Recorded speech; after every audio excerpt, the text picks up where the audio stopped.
Boa tarde, Nonato. Boa tarde para você, Julião. Um abraço. Até amanhã. Até amanhã. Tarde boa também para vocês. Hoje, quarta-feira, 9 de janeiro, vamos começar o programa de hoje atualizando os números da onda, a onda de terror que atinge o nosso estado há 8 dias. Vamos aqui ao telão? Vamos acompanhar os números.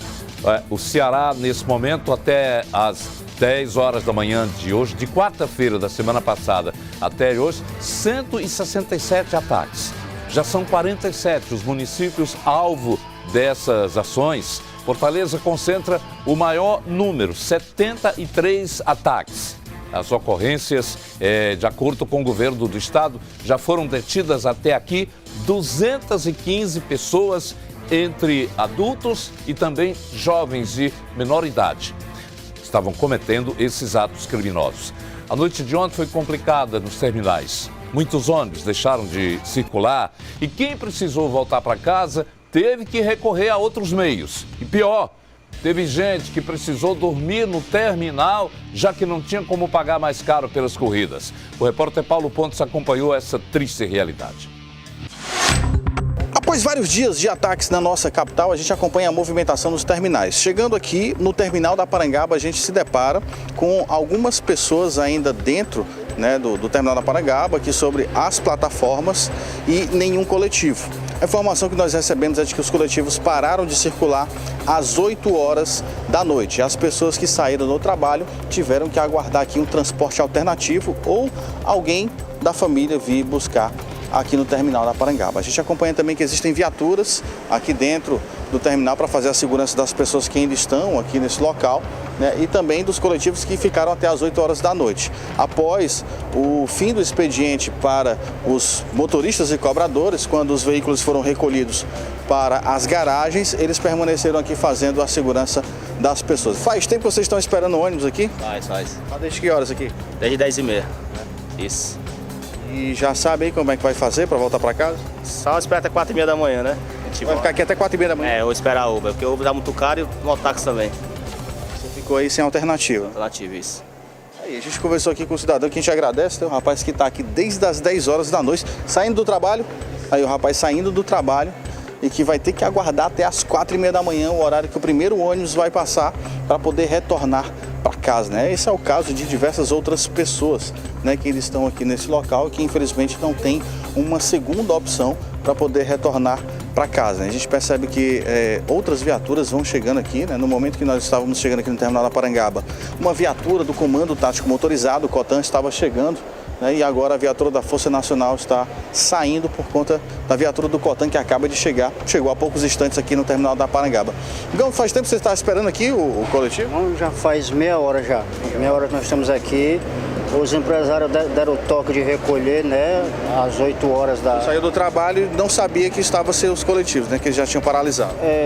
Não sabia. Na rua, à mercê da sorte.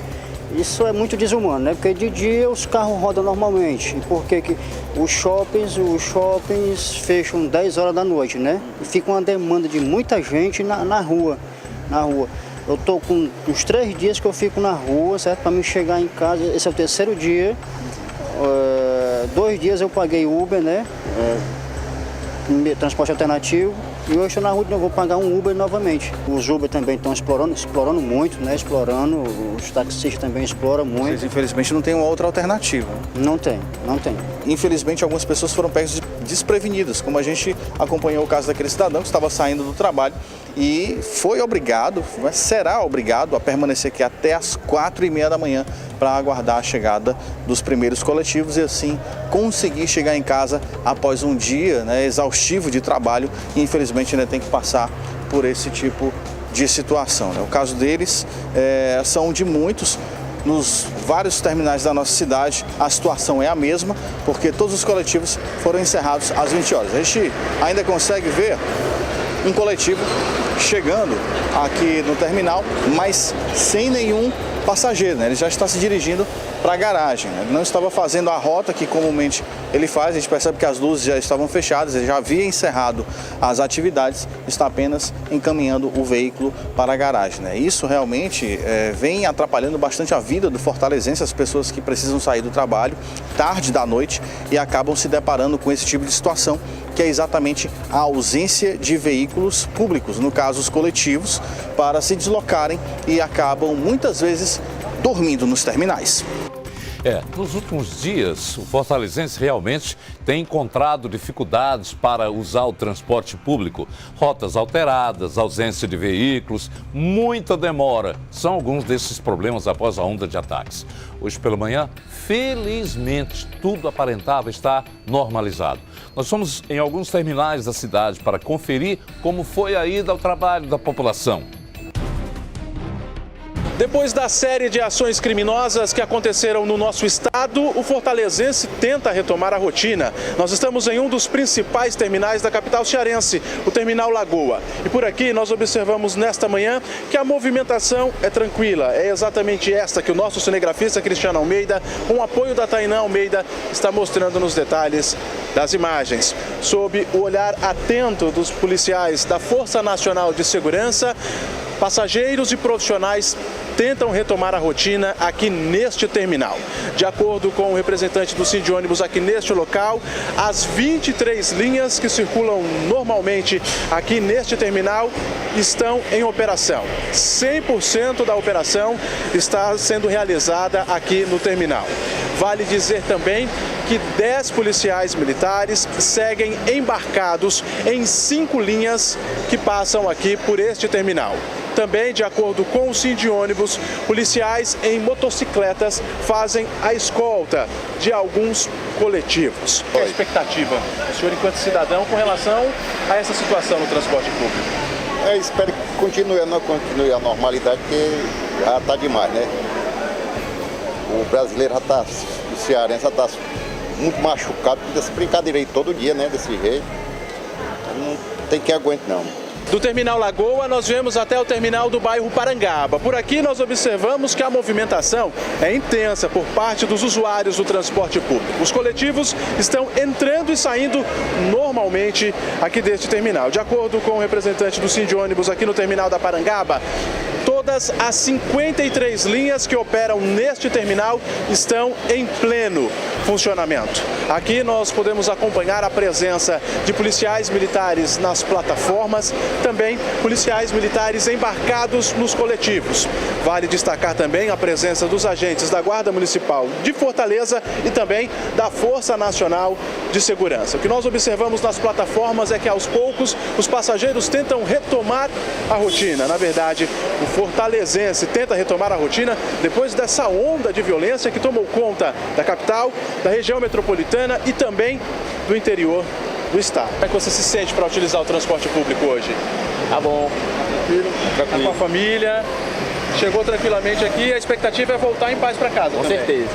A expectativa diante desse dia de hoje? E hoje tudo se normalize, né? Fique tudo tranquilo. Você está indo para o trabalho? Eu estou vindo do trabalho, voltando para casa. Enfrentou dificuldades desses Não. dias? Hoje não, mas nos últimos Hoje não, dias... os últimos dias sim. Ontem, né? Ainda ontem à noite eu estava indo, estava muito complicado. Tomara que os ônibus possam voltar a rodar normalmente. Até aqui a viagem foi tranquila, a expectativa é que a volta seja sem... Agora ontem sem foi transporte. complicado, ontem à noite. Os ônibus só rodaram até 8 horas, aí ficou complicado a volta para casa. E hoje vocês, enquanto usuário do transporte público, espera que isso não aconteça. Espero que não aconteça, possa voltar a rodar normalmente. Ainda acompanhando a movimentação nos terminais de Fortaleza, do terminal da Parangaba, nós seguimos aqui para o terminal do bairro Papicu. E aqui o nosso cinegrafista Gutenberg Filho está mostrando nos detalhes das imagens a movimentação que é tranquila nas plataformas. Muitos usuários do transporte público embarcam e desembarcam dos coletivos aqui no terminal do bairro Papicu. Melhorou um pouco, de ontem para cá tá mais ou menos. Na minha rota que eu venho para cá, daqui dá certo. Só que para o meu trabalho já é complicado, porque não, o meu ônibus não vai até lá. Como nós acompanhamos ao longo desta reportagem, nos 3 terminais que a nossa equipe de reportagem esteve presente nesta manhã, a movimentação foi tranquila. A nossa equipe foi a uma das regiões de Fortaleza mostrar que as ameaças, aquelas ordens, continuam mudando a rotina dos moradores. Por lá, o clima é de insegurança. E ainda na tarde de ontem, por exemplo, as lojas do comércio permaneceram fechadas. Além disso, escolas e até postos de saúde andaram suspendendo as atividades. Avenida Oscar Araripe, nós estamos na avenida principal do bairro Bom Jardim. Essa tranquilidade que você está vendo nesse começo de tarde dessa terça-feira foge à normalidade realmente dessa avenida. O que a gente vê aqui são os comércios fechados em sua grande maioria, né? A gente não vê o trânsito de pessoas como a gente tem o hábito de ver normalmente. Existe um corredor comercial nesse trecho onde a gente está passando e que, infelizmente, por ordem das facções criminosas, acaba que os comércios têm acatado essa ordem. Ou seja, fugindo exatamente do normal, da normalidade do que realmente acontece aqui nessa região do bairro Bom Jardim. Vocês receberam um comunicado. Foi tipo corrente, passou, de repente todo mundo fechou as portas, chegou no meu celular e aí pronto, a gente fechou também. Eu estava na lojinha, mas eu também sou mãe. Quero ir passear com os meninos, quero ir na praia, no shopping, dar uma voltinha aqui com as crianças. Não posso, porque me sinto presa por causa o risco é grande. Aí, porque eu não vou botar a vida dos meus filhos em risco. Outro fato também chamou a nossa atenção aqui na rua Oscar França, no bairro Bom Jardim. Como vocês veem, o movimento aqui, olha, praticamente nenhum, né? Só está quebrando isso aqui a nossa presença. Algumas pessoas saíram no meio da rua para ver na nossa equipe de reportagem trabalhar. Mas o que chamou a nossa atenção foi exatamente isso, olha. A gente tem aqui o dano a mais uma torre de observação, né, que é instalada no bairro. Vocês veem que a torre ela foi danificada, certamente aí por algum artefato, né, atearam fogo, e a gente tem boa parte da fiação aí do material, do equipamento exposto. Olha, a gente encontrou aqui um casal com duas crianças, né? As crianças estavam inclusive indo para a escola, estão voltando para casa com a merenda. Por quê? É porque estava um papel no colégio que é por motivo de ameaça. Parece que ameaçaram que se tivesse aula ia tocar fogo no colégio. Ou seja, não pode ter aula, não pode ter nenhum movimento na escola? Não pode ter aula hoje, não sei se vai ter amanhã. Não sei como é que vai ficar. O posto hoje está fechado, já está aberto. Estamos todo mundo com medo. Ainda aqui na Granja Portugal, mas agora no cruzamento das ruas Emílio de Menezes com a rua Duas Nações, o posto de saúde é o posto Dr. Jurandir Picanso. A ordem também chegou até aqui, segundo o que nos foi informado, e nós viemos conferir. Foi a população que, assustada, nos informou que esse era o segundo posto em menos de 2 quarteirões que estava fechado sem atender a população exatamente por causa, né, das ordens dadas pela criminalidade. Aqui também, né, o equipamento está fechado, olha, a gente tem aqui o cadeado, não vê qualquer tipo de movimentação no interior do posto de saúde. A nossa equipe de reportagem, inclusive, foi parada agora há pouco por um motorista de ônibus bastante assustado, que diz estar trabalhando sem qualquer tipo de segurança. Não só ele, quanto os passageiros também estão extremamente preocupados com essa situação que a cidade tem vivido. Para trabalhar tá complicado, Vocês estão tendo...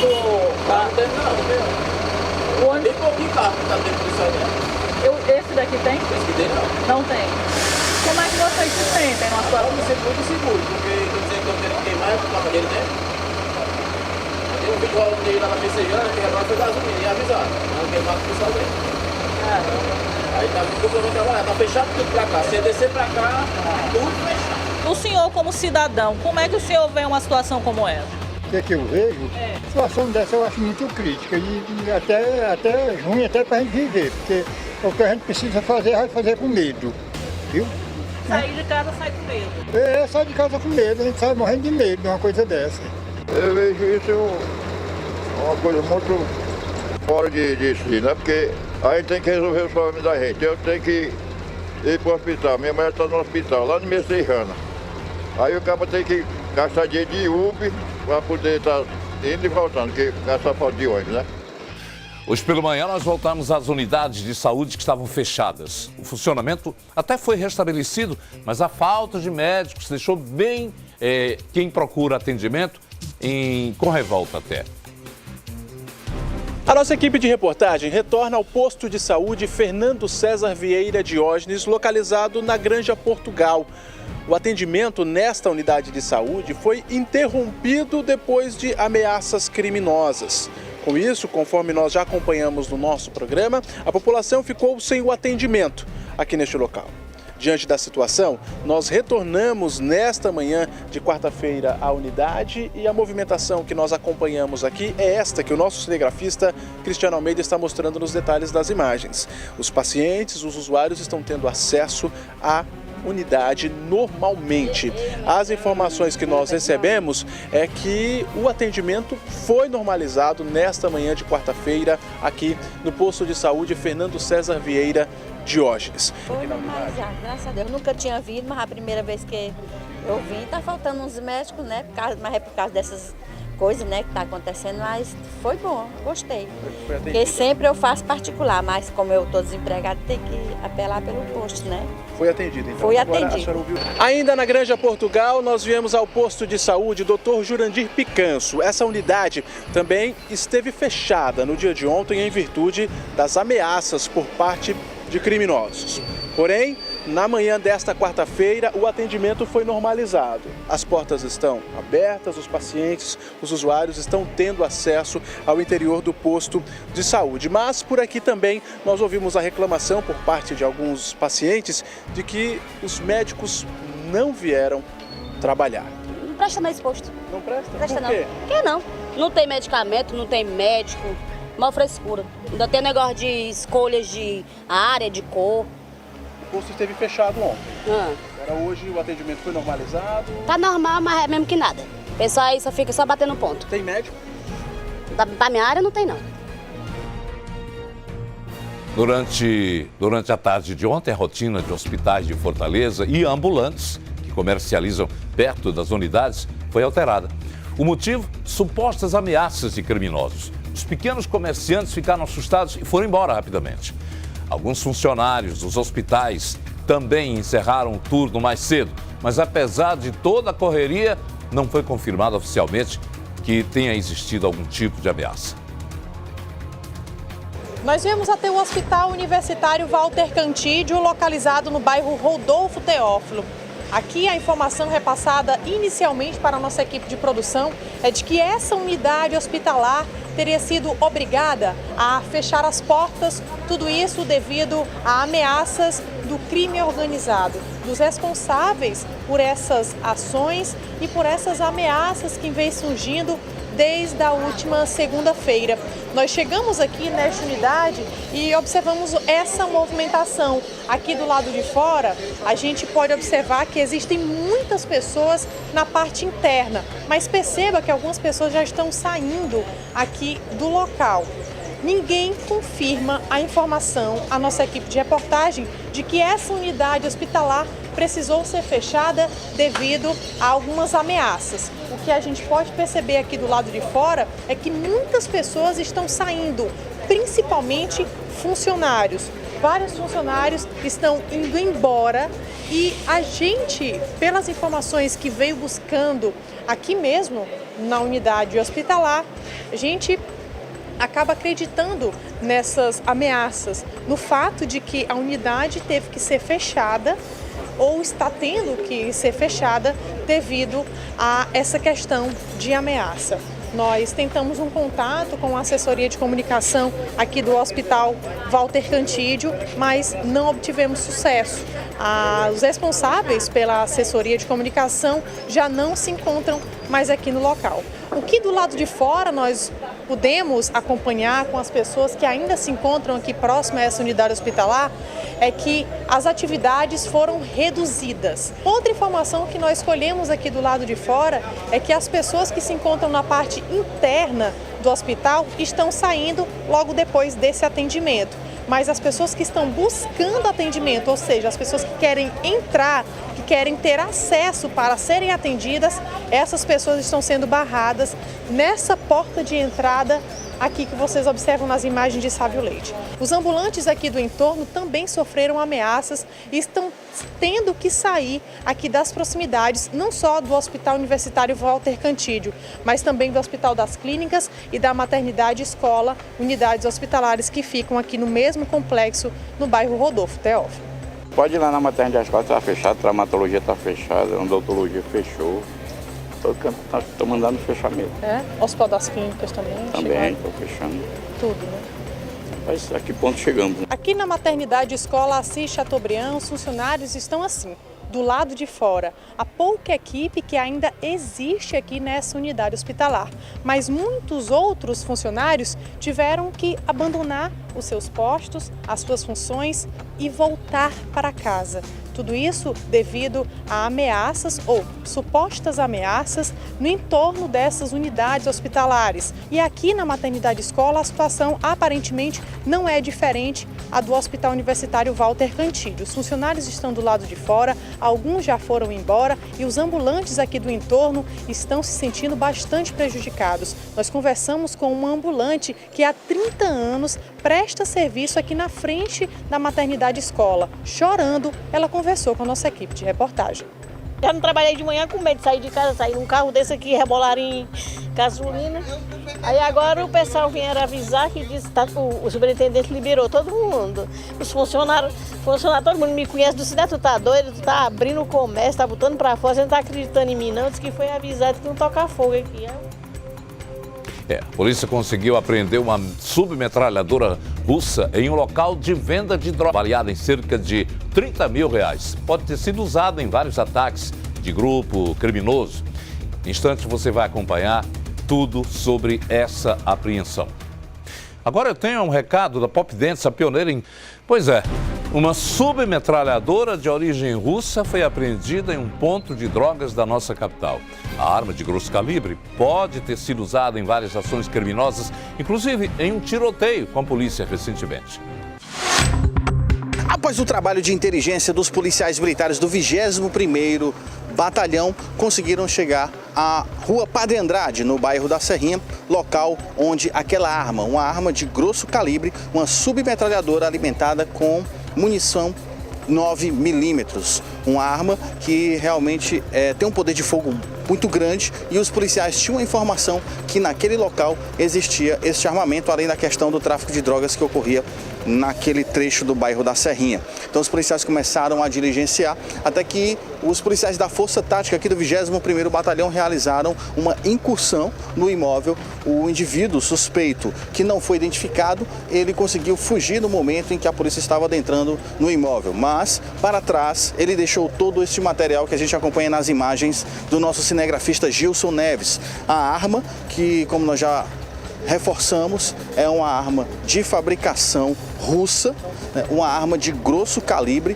que é uma submetralhadora 9mm, além de 20 munições, balança de precisão e também uma porção de cocaína e pedras de crack. A gente vai conversar aqui com o Major Silveira, que ele vai nos passar detalhes a respeito da operação que resultou na apreensão deste material. O Serviço de Inteligência aqui do 21º Batalhão, o CIP-21, através do seu reservado, Serviço de Inteligência, fez levantamentos, né, acerca desses ataques criminosos e deu conta de que havia uma submetralhadora soviética ali no bairro Serrinha.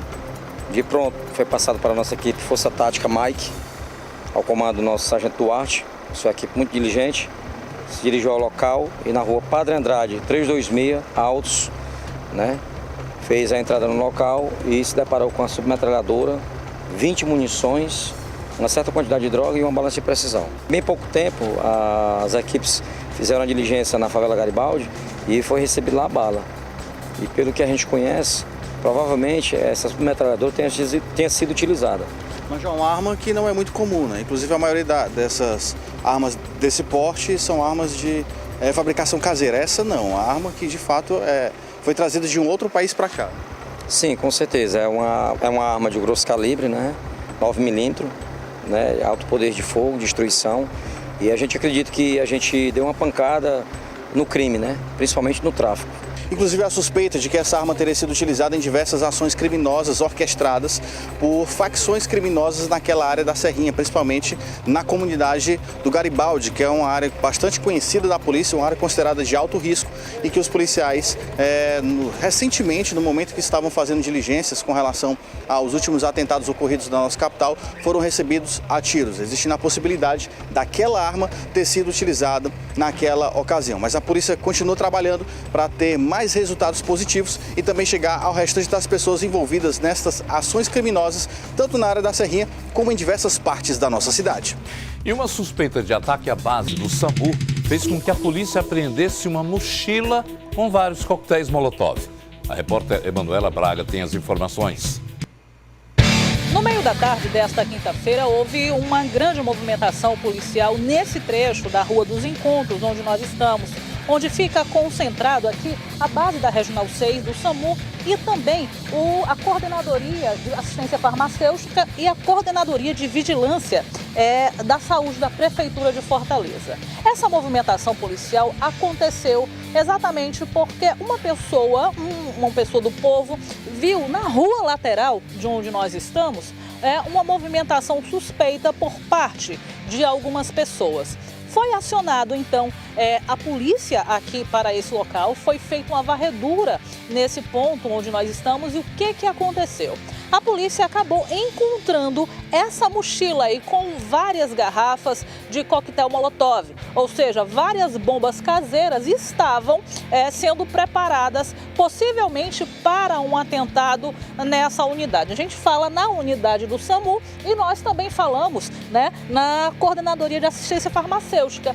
São duas bases importantes da Prefeitura de Fortaleza, o SAMU, obviamente, porque além de veículos dos funcionários, tem as ambulâncias, enfim, tem todas as pessoas que trabalham, né, nesse trecho. E aqui na coordenadoria, não só pelas pessoas que trabalham no trecho, né, nesse setor, mas também pela quantidade de remédios que são armazenados, que poderiam ser perdidos diante de um atentado, né, diante de um incêndio. Medicamentos esses, inclusive, medicamentos extremamente caros que são disponibilizados muitas vezes até por pedidos por meio da justiça, por algumas pessoas que têm dificuldade de conseguir esse tipo de medicamento. Então, a polícia fez toda uma varredura aqui nessa região, inclusive passou na própria frequência do SAMU, né, que os profissionais estavam assustados diante dessa possibilidade que poderia ter acontecido aqui, né, um atentado. A polícia fez a varredura no local, viu lá o local onde eles prepararam o coquetel Molotov, realmente tinha vestígio de gasolina no chão. E aí eles atentaram que aqui era um prédio público, né? Aí fizeram a varredura em todo o muro e acharam do lado do muro, de trás do SAMU, uma mochila com 4 coquetel Molotov. Então, a polícia recolheu e veio aqui nos informar. Eu cheguei a tremer quando eu vi. Porque, segundo o comandante disse, que o modo operacional deles é assim, uma equipe prepara os coquetéis e coloca lá no local. A outra vem só para fazer o ataque. Então, provavelmente, a nossa base seria atacado hoje à noite. Eu não digo nem nossa base, é esses galpão de modo geral, que aqui é um alto custo de medicação, uma almoxarifado central, tudo é aqui, né? Eles chegaram falando que tinha saído do carro e falaram, né? Eu sei. E depois saiu muito doido aí dentro do mato. Aí eles entraram, encontraram gasolina, encontraram já né? Coquetel Molotov. Sim, eles já prepararam. O fato é que depois da descoberta desses artefatos, né, que possivelmente iriam ser utilizados para algum atentado nessa região, ou na base do SAMU ou da Prefeitura, que uma é do lado da outra, ficou uma atenção maior em relação a esse trecho. E vejam só esse caso, um roubo a uma moça que vai passando por uma rua. Você está vendo a imagem aí e de repente, olha só, a moça vai passando e o rapaz da moto simplesmente aborda, tenta tomar a bolsa, mas ela reage. Ela não entrega facilmente não. Chega a ser puxada, a cair, ele é agressivo, joga a mulher no chão. A vítima não desiste e volta novamente a segurar a bolsa E quando retoma o objeto, chega a tentar uma tentativa de espancá-lo. Você vê aí que ela consegue tomar e ele foge. Ele ainda fez a ameaça de que estaria armado, mas não chega a demonstrar isso, não. Nós lembramos que a orientação da polícia é que as vítimas não reajam nesse tipo de situação. Esse caso aconteceu no centro da cidade de Juazeiro do Norte e, felizmente, levou sorte a mulher, porque eu acho que ele não tinha arma, né? Ele certamente não tinha arma. Hein? Não tinha. Era aquela velha história, eu vou de surpresa, ela pensa que eu tenho uma arma, entrega, mas não se deve fazer isso, não. Numa outra ocasião, alguém armado pode acabar ferindo ou, o pior, acontecendo para a vítima. Agora, se alguém identificou, é fácil, pela roupa, alguém da cidade aí conhece, rapaz, é o motoqueiro aqui da vizinhança. Então aproveita, denuncie a polícia. Ainda hoje aqui no programa, mais informações sobre a morte de uma criança vítima de bala perdida na região metropolitana. Nós mostramos o caso ontem aqui no Barra. Nossa equipe voltou ao local onde tudo aconteceu. Inclusive temos imagens do momento em que homens chegam disparando, atingindo a criança e um homem também. É instantes. Agora vamos falar aqui sobre a morte dessa criança. Apenas 5 anos de idade, foi vítima de uma bala perdida. Imagens mostram o momento em que homens atiram na criança e em um homem. No meio da história, mais um triste detalhe: o garoto iria fazer aniversário esta semana. As imagens são rápidas, mas mostram o momento exato em que o veículo se aproxima da vila onde tudo aconteceu. Perceba que as 2 portas se abrem e 2 homens saem desse veículo e iniciam os disparos de arma de fogo. Essas luzes são exatamente os tiros que estão sendo feitos em direção à residência. Toda a ação foi registrada por essa câmera de segurança que vocês podem acompanhar nas imagens de Sávio Leite. O vídeo que vocês acabaram de ver foi registrado exatamente aqui na rua José Guimarães. Nós estamos na comunidade do Jabuti, município de Eusébio, região metropolitana de Fortaleza. O tiroteio aconteceu exatamente aqui neste local onde nos encontramos. Como vocês acompanharam na edição de ontem aqui no Barra Pesada com o repórter Paulo Pontes, essas foram as marcas de tiro deixadas aqui no local. O tiroteio aconteceu em frente a esta vila. São várias residências, como vocês podem acompanhar aqui nas imagens, residências pequenas, e na terceira casa morava a criança. A criança que, de acordo com informações, ouviu o barulho dos tiros, colocou a cabeça para o lado de fora e, infelizmente, foi atingida com um disparo de arma de fogo, uma bala perdida. Foi socorrida ainda até o posto da Polícia Rodoviária Federal, mas, infelizmente, a criança não resistiu à lesão de arma de fogo. Aqui no local, nós encontramos vários moradores, mas também encontramos o medo com esses moradores. Pessoas que preferem não comentar sobre o assunto, pessoas que, inclusive, estão se mudando aqui do local. Nós conversamos rapidamente com uma senhora que estava, inclusive, realizando a mudança dela em uma carroça. Eu também sou uma pessoa doente, aí não dá para ficar aqui. O que a gente observa é essa movimentação, é um local ainda muito tenso, e acompanhamos também a presença de policiais civis do Departamento de Homicídios. De acordo com informações dos moradores, durante noite, madrugada, manhã e agora durante a tarde, esses policiais estiveram aqui e estão nas imediações em busca de informações sobre essa ação criminosa. De acordo com os detalhes, o alvo seria um homem identificado apenas por Tiago. Ele foi atingido por 2 tiros, mas foi socorrido para uma unidade hospitalar. A criança, infelizmente, não teve a mesma sorte. Olha, nós vamos conversar aqui com a mãe da criança, ela prefere não mostrar o rosto e, inclusive, pediu para que a gente não mostrasse a casa de um familiar onde ela se encontra. A senhora acabou de sepultar o seu filho? Foi uma meia hora que eu cheguei do cemitério. Ela tá abalada, porque isso aí aconteceu de repente. Então, ainda ontem, essa hora, eu tava com ele em casa, tava brincando. Aí quando foi às 8h30 da noite, aí o bichinho tava assistindo de casa, DVD. Aí eu fui na frente da vila, pensando no que eu comprar pra merendar. Aí nisso eu tava na frente da vila, chegou um Um cabo e devagarzinho já foi abrindo as portas, já atirando. Aí nisso aí eu entrei, voltei para dentro da vila de novo, entrei na primeira casa, aí saiu os tiros, começou. Aí nisso aí, quando eu me lembrei dos meus filhos, botei a mão na cabeça, aí quando os tiros acabam, quando eu fui ver, aí tinha um rapaz na sala baleado, e quando eu saí para fora, tinha um outro meu bichinho de 5 anos, baleado no chão já, brisei morto. Como é o nome do seu filho? Lincoln Cordeiro Martins. Mas foi uma fatalidade muito grande. O bichinho foi porque costuma ter bomba ali na frente.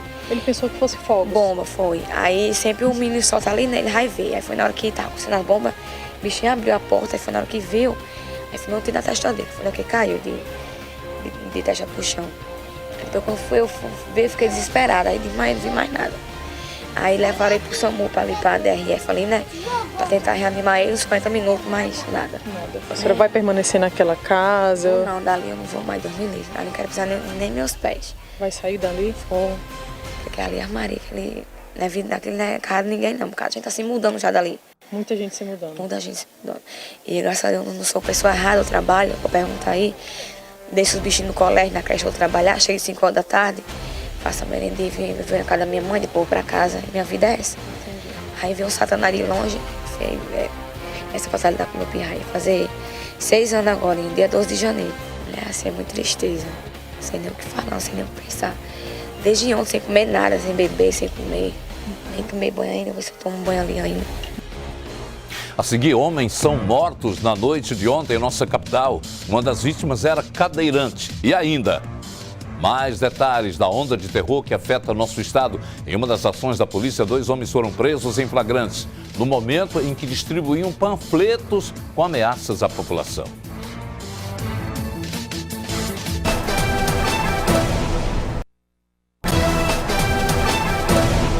São 12 horas e 51 minutos. A gente está voltando para contar que 2 homens foram presos em flagrante quando distribuíam panfletos com ameaças a moradores, comerciantes e funcionários de unidades de saúde. Paulo Ponte traz as informações. Vocês acompanharam esta semana no Barra Pesada os casos de ameaças a moradores dos bairros, de comerciantes e também ameaças em unidades hospitalares em diversos pontos da nossa cidade, onde panfletos foram deixados por indivíduos que integram facções criminosas que estariam diretamente envolvidas nos ataques acontecidos aqui no nosso estado, para exatamente dar um toque de recolher para essas pessoas, pedindo para que todos ficassem reclusos nas suas residências, que os comércios não funcionassem e que pessoas que são ligadas, que trabalham na área da saúde, não comparecessem nos postos para trabalhar. Pois bem, os policiais militares aqui do 21º Batalhão, o Serviço de Inteligência, juntamente com a Força Tática, começaram a realizar um trabalho na região onde estavam acontecendo algumas ameaças, precisamente entre os bairros do Itaperi e também na região do José Valdo. Os policiais tinham a informação de quem seriam esses 2 indivíduos e que eles estariam distribuindo esses panfletos, ameaçando os moradores e comerciantes em alguns pontos ali do bairro Itaperi. Nós detectamos que esse tipo de panfleto foi distribuído em alguns bairros da cidade, em específico aqui no bairro Itaperi, na Serrinha. E lá na UPA recebemos informações de que esses indivíduos estavam distribuindo também esses panfletos. De pronto também colocamos o serviço de inteligência, isso foi repassado as características, mandamos uma equipe da Força Tática para que ficasse acompanhando o andamento e de pronto foram abordados, identificados e conduzidos a Draco, onde foi lavrado o flagrante por associação criminosa. Eu acredito no trabalho da polícia, a sociedade deve acreditar, deve apoiar, deve denunciar, que vocês podem ter certeza que nós não vamos desistir enquanto não colocarmos todos esses indivíduos por trás das grades. Eles foram pegos em flagrante no momento que estavam distribuindo, né, os panfletos? Foram pegos em flagrante, não tem sombra de dúvida nenhuma. Tá aqui os panfletos, foram mais de 5 panfletos, né? Inclusive havíamos recebido um ofício do Sindicato dos Médicos do Estado do Ceará solicitando apoio nas unidades de saúde. De pronto também atendemos.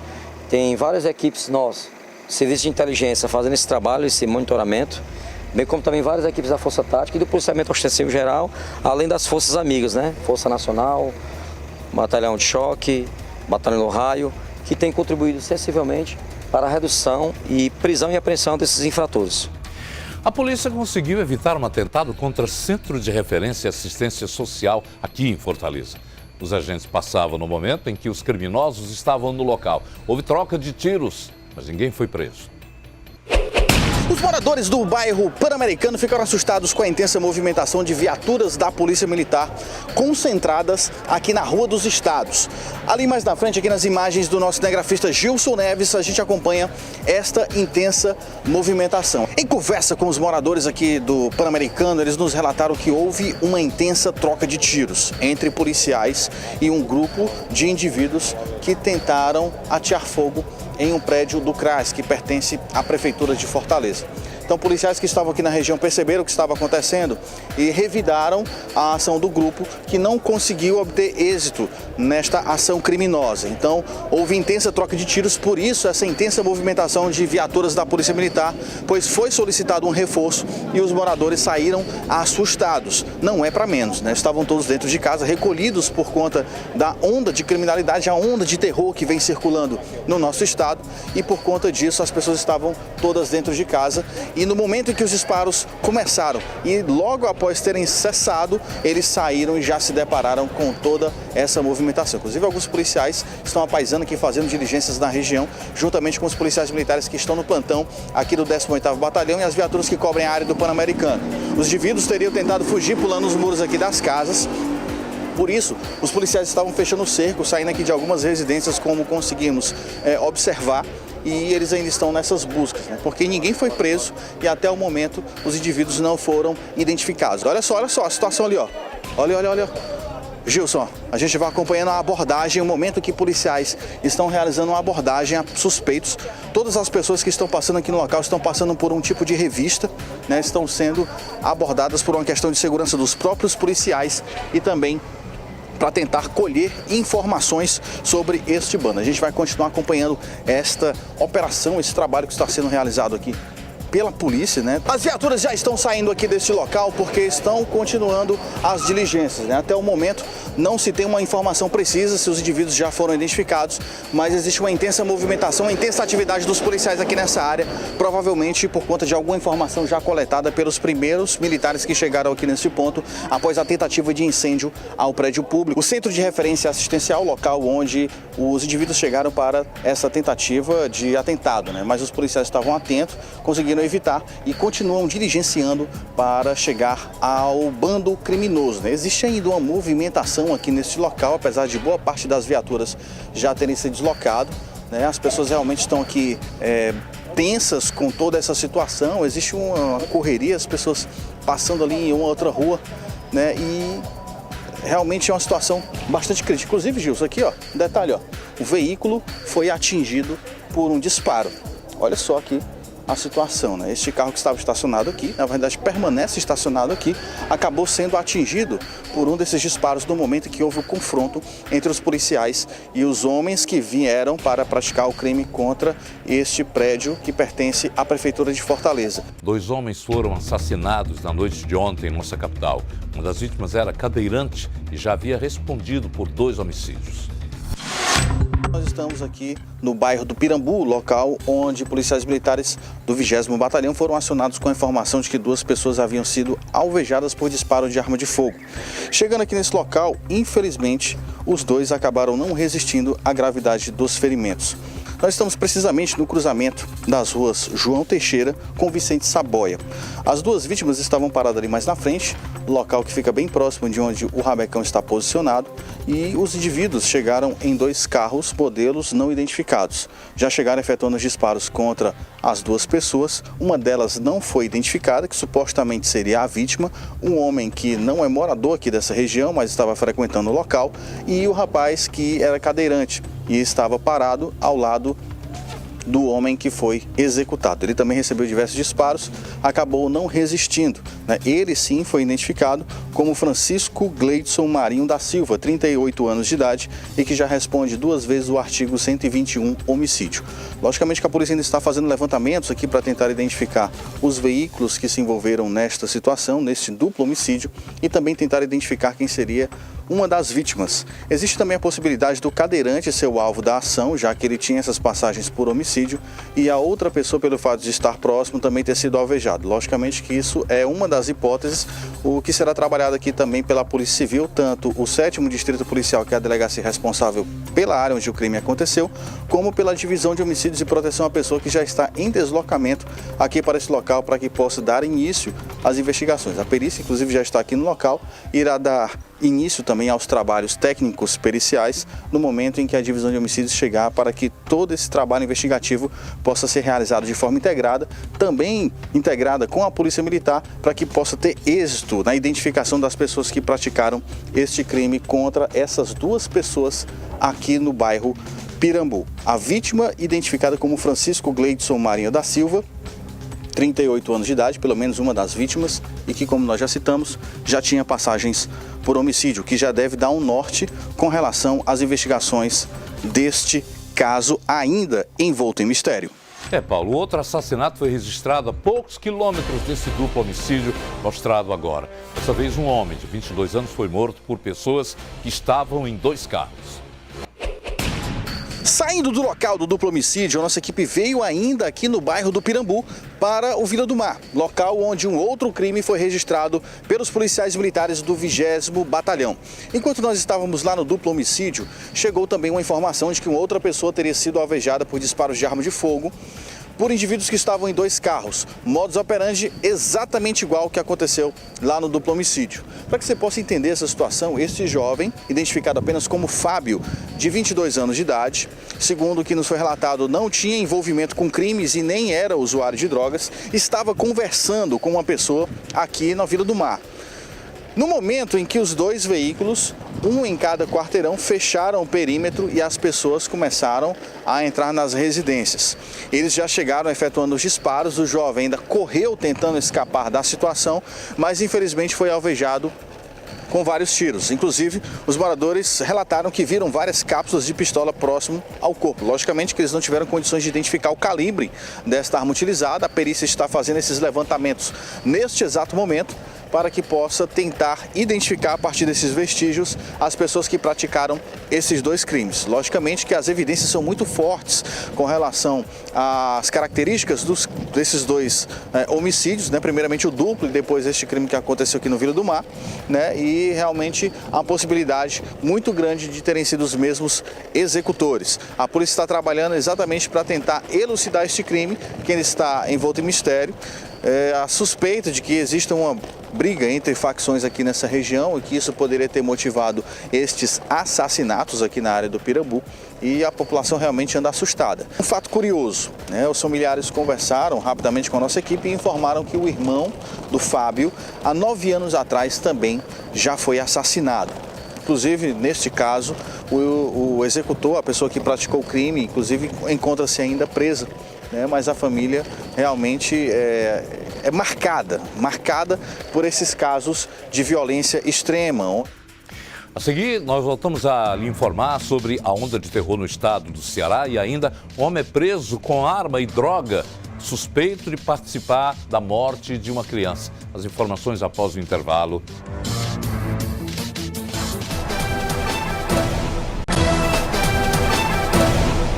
Um homem suspeito de ordenar o fechamento de comércios de um bairro. Ele foi preso com arma e droga. Segundo a polícia, Francisco Reginaldo da Silva Nascimento, o Naldinho do Beira Rio, também é conhecido e pode ter sido o mandante de um crime que aconteceu no dia 29, no qual uma criança foi morta. Comércio de Genibaú todo fechando, pessoal. Tá bem movimentado por aqui. Acho que eles estão pela área, né? Ó, tudo fechado. As imagens desse vídeo mostram boa parte dos comércios ali da região do bairro Genibaú fechados, né? Na manhã dessa terça-feira, começo de tarde. A polícia, que está sempre na rua, passou a andar na região do Conjunto Ceará, Genibaú, e acabou aí encontrando uma pessoa que já vinha sendo procurada há bastante tempo. Esse rapaz que você está vendo na imagem, a gente está falando do Naldinho da Beira Rio, ele que é o Francisco Reginaldo da Silva Nascimento. Os policiais acabaram encontrando com ele esse material que nós estamos mostrando para vocês. Nós temos uma pistola, nós temos também maconha, enfim. E esse rapaz já é bem conhecido da polícia e muito procurado por ser líder ali de uma daquelas regiões do bairro Genibaú. Delegado, a prisão do Naldinho de uma extrema importância nesse momento, porque a polícia, além do material em flagrante que pegou com ele, também acredita que ele possa estar envolvido no fechamento ali dos comércios da região. Esse indivíduo é um indivíduo conhecido da polícia, há muito tempo que a gente já tenta capturá-lo, logramos êxito hoje na captura dele, justamente por rodar na área, por estar em cima dessa situação de fechamento de comércio. Diretamente a gente não tem ainda como provar o envolvimento dele com esse fechamento de comércio, mas acreditamos que indiretamente ele tenha todo o envolvimento, até porque ele é um dos líderes da área, então tudo passa por essas pessoas. Para vocês terem uma noção do grau de periculosidade dele, a informação que se tem, delegado, é que ele está envolvido em várias situações de homicídios, inclusive um em que uma criança, foi morta recentemente. Há suspeita de que ele tem envolvimento com esse homicídio, foi um crime bárbaro, que a gente também está investigando, a DHPP está à frente do inquérito, mas a gente tem um apoio, a gente está no apoio, na verdade, aqui da DHPP, e acreditamos que ele tem total envolvimento com isso. A gente pode afirmar por enquanto, mas a equipe está em campo, tentando elucidar isso daí também. E, enfim, é um indivíduo faccionado, é um indivíduo totalmente ligado ao crime, tanto é que ele estava armado, com droga, e no momento a gente captura isso, acreditamos que ele tem muito mais coisas, mas a captura dele com esses elementos, no momento, esses objetos, já é uma coisa muito grandiosa para a polícia. Foi preso em flagrante por estar com uma arma de fogo raspada, calibre 380, uma pistola, e maconha, uma quantidade, acredito que cerca de 500 gramas de maconha.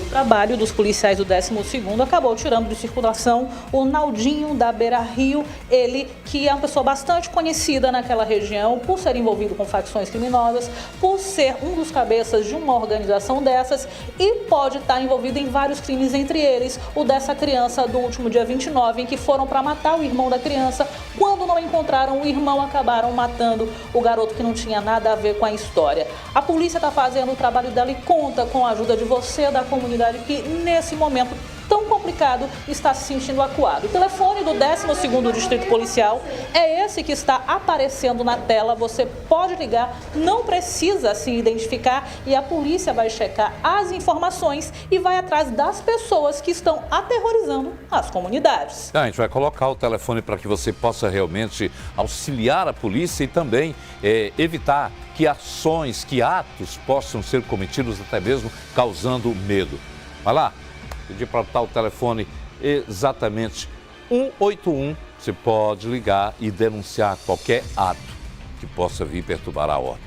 E também o 3101-5665. Vamos atualizar os dados dos ataques registrados em nosso estado. Já são 169 ações criminosas. 2 delas aconteceram no final da manhã desta quarta-feira. No Barroso, 2 e no Passaré, caminhões foram incendiados e você está vendo aí. Essa aqui é a cena lá do Passaré, onde um caminhão foi incendiado e é um carro particular, não é isso? É um carro particular, de logística da Águia Azul, alvo também dos criminosos que acabaram... E teve esse outro, que aqui já é um outro. São os 2 casos registrados hoje pela manhã. Uma semana depois do início desses ataques criminosos orientados por integrantes de facções e represálias, medidas anunciadas de que esses criminosos não terão nenhum tipo de privilégio no sistema penitenciário, tem-se a impressão de que ainda não é possível se prever quando tudo isso será controlado, mas aos poucos a situação vai sendo também contornada, pelo menos disse agora há pouco o governador Camilo Santana na rede Band News para todo o país. Como em toda crise, esse episódio fornece oportunidade de crescimento, de que é possível se tirar lições práticas e importantes. Essa situação está servindo para despertar uma discussão mais ampla em todo o país sobre a questão da criminalidade. É bom lembrar que desde o avanço da polícia nos morros cariocas, você se lembra? Que fugiu, aquele bocado de gente fugindo no morro? Aquela fuga fez com que os criminosos se debandassem.